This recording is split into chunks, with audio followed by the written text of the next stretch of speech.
Today, Elijah White, retired VP from Exxon Mobil, graduate of UNC Chapel Hill, godly father, faithful husband, righteous servant, man of God, generous friend, disciplined steward, and strategic planner. And now, producing from Wisdom's Pipeline. What's the word, Brother White? The word is it's a wonderful day in the house of the Lord, because every house I'm in is the house of the Lord. So thank God that we're here, and thank God for this conversation. Now, if anything has taught us that, it is COVID. Remember, we were once in a structure where we always worshiped in a church building, but now literally your house is really the house of God. So has it been a tough adjustment for you? Not at all. I think, it's one of those things that, people learn to morph with the times, or just whatever word that you want to learn. But when you've got goals and objectives, you've always got to have a pivot plan. And to me, COVID has forced us to have some real pivot plans in there. And we can sit in the house and we can mourn and we can, gripe and do all kinds of things, or we can just get on with the program. And thank God that there's technology that allows us to continue with the program. So, we haven't skipped a beat. I don't know if Pastor wants to hear this or not, but I like the fact that I don't have to get up and get dressed sometimes to listen to it. Oh, he can't Lord. see me. I can still hear him. Yeah. So, we're always on time. I can't say the truth when we were, transporting ourselves through our vehicle. But no, I think, we've managed it very well. My wife has gone back to work now. I've retired, so it's really a life of leisure for me. So no issues. Well, what a blessing that is. And I'm glad that you brought that into light, because, man, one of the things that causes us to suffer the most, I would say, is not just the tragedies that we encounter or the turmoil that we encounter, but it's not having a plan A, and then not having a plan B. Yeah. So you talked about this thing called a pivot plan, and I know that's something that is big in corporate world. Why isn't it more prevalent in our own individual lives? I think because we get comfortable in our own skins. I think too many times, and I'll use myself as an example, because I've made many mistakes in I'll call it my professional career, if you will. But most of those mistakes are not things that anybody outside of me or my household would even recognize. And it's because I got comfortable in my own plan. Now, fortunately, I had a good plan and it worked.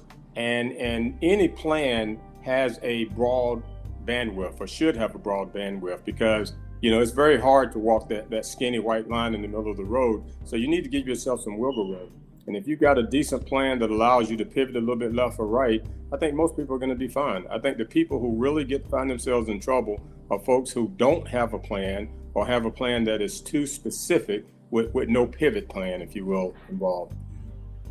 Now, that was one of the things that I was going to ask you, because remember I told you I wanted to really talk and pick your brain about this money. Yeah.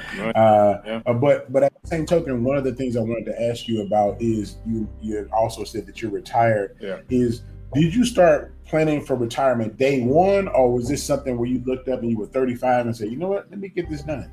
Yeah. Day one sometimes is a day too late. You really need to be thinking about it as you start. Yeah. Just an interesting story. I remember when my first daughter was born, and of all people, I started talking to my insurance agent about saving for my daughter, because insurance companies actually have a savings plan. I know that sounds hard to believe.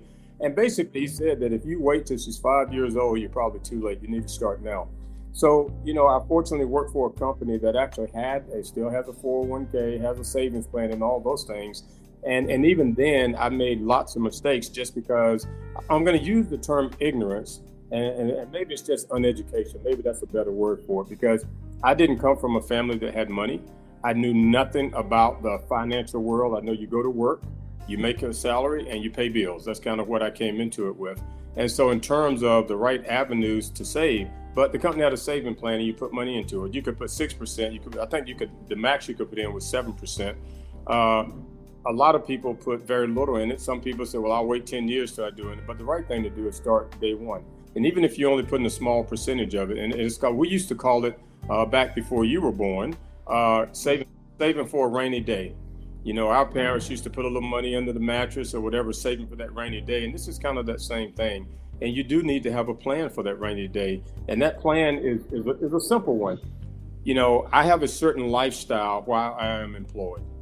What do I want my lifestyle to be when I am no longer employed or when I'm retired?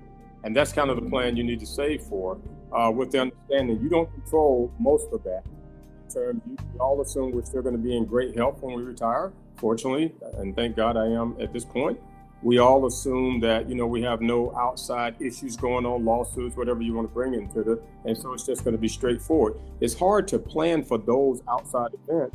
But, again, have a wide road that you're planning for and kind of stay with it. And you got to stay with it. That is the main thing.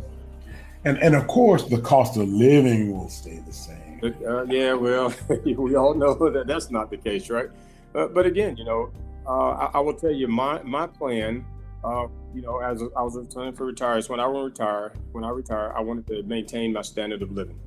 I know people who have done it. They've retired, they've gotten a big pot of money, and then they go invested in something risky. Some of them have done very well. Unfortunately, most of them have not.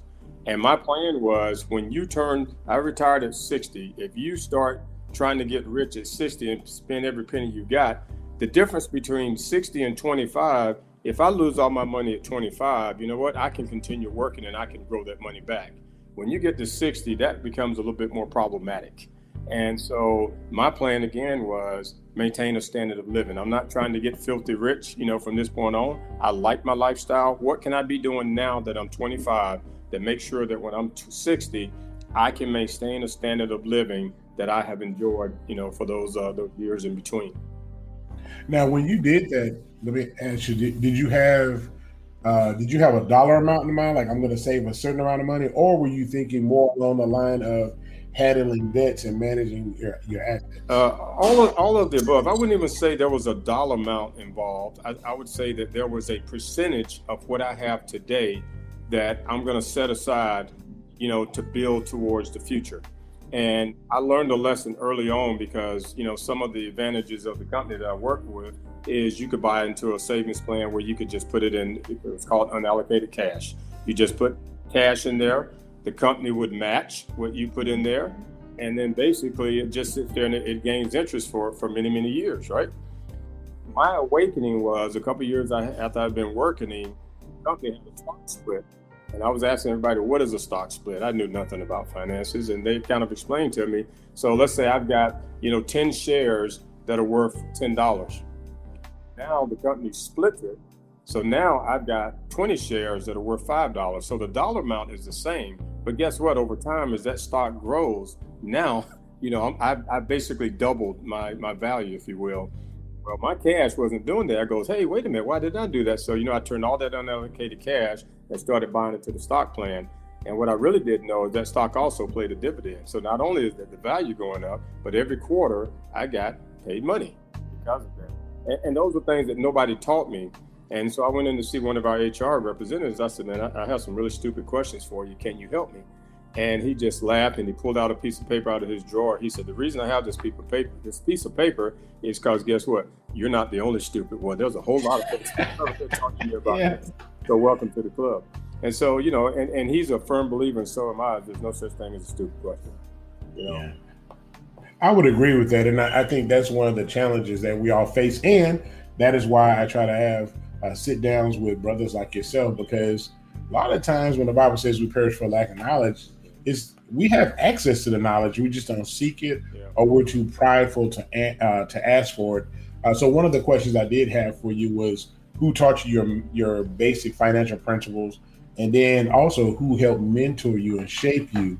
And one of the concerns that I had is, even when I talk to some of our young brothers and sisters who are entering into corporate, is the person that shaped them. First of all, a lot of us come from a background where we don't have money, or parents are not highly educated, or they're good with saving but not sophisticated with investing and really understand that next level of what to do with money. So you have people that enter into corporate America with that same baseline, and because they don't have a mentor they don't get to invest and do the things they need to do to gain that financial freedom until much later. Yeah.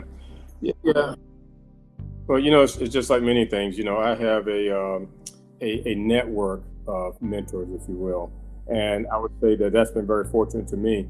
But I'll pivot for a second and say it's important to watch lots of people, because there are lots of people that I have learned from that I want to emulate and be just like them. But there are also people I've watched and said, okay, that's not the road I want to take. Yes. So, it's important to have a broad, outlook of things, and because, we do need to have measurements, those things that are not measured. I mean, how do you know you're succeeding if you have no measurements, right? And so I had a broad group of mentors. Some of them were in the church. Now, where I grew up at in the church, there was not a lot of money to be had. But I watched those people took care of their families. They didn't want for anything. And so I watched how they did things. And it was about budgeting. It was about realistic expectations based on the financial situation they were in. And it was all about making sure that everybody understood, what brings us happiness? What are those things that are priorities for us? So that was the main thing for me when it came to things. What are my priorities? Set those priorities aside. When you're a single man, priorities are very different than when you become, a family man with, wife and kids. Those priorities should change anyway. Every man, at least I think every man, every little boy at some point wanted a red Porsche. Yeah. My first family vehicle was a minivan. Far from it. But I tell you, I had it decked out. It was a good-looking minivan, right? Yeah, you had it decked out. Had the rims on it and everything else. But you know what? That was a priority for my family. I never did get that red Porsche because, fortunately, before I was able to afford that Porsche, I realized it wasn't the car for me anyway. So never went that route. But to get back to who those mentors are, I had many mentors. All of them were not identified as mentors. Sometimes it was just in the conversations like you and I have. I'm learning things, and I learned how to apply those to my own life. In my early days, once I came into the corporate world, there were a lot of investment groups that started up. And I went to a couple of them and I listened to things, and I listened to some of the groups in terms of what their goals and objectives were and how they basically did things. And Dell was one of the big stocks that these guys, basically decided they were going to invest in. And I'll make up numbers, they all invested, let's just say $10,000. And when that got up to about $30,000, they were all ready to cash out. And now if you follow Dell, because there was a study that was done, it was done many years ago, and it was based on, if you had $10,000 and you put that $10,000 in Dell, in Walmart, and in Exxon, at that time it was before the merger, and let it stay there for 8 years. The Exxon had a great return. That $10,000 in 8 years became $29,000. Okay? That $10,000 in Walmart in 8 years became $1.2 million. That same $10,000 after 8 years in Dell became $2.1 million. And here I am thinking my $29,000 is a great deal, but look what Dell and Walmart did. You would have never guessed Walmart. Dell, you might have guessed, right? And so those brothers that pulled out at the 30,000 missed a great opportunity. Here's the problem though. They still made $20,000, right? But guess what? Had they stayed in it too long, they would have lost their shirts. Join us next week for Producing from Wisdom's Pipeline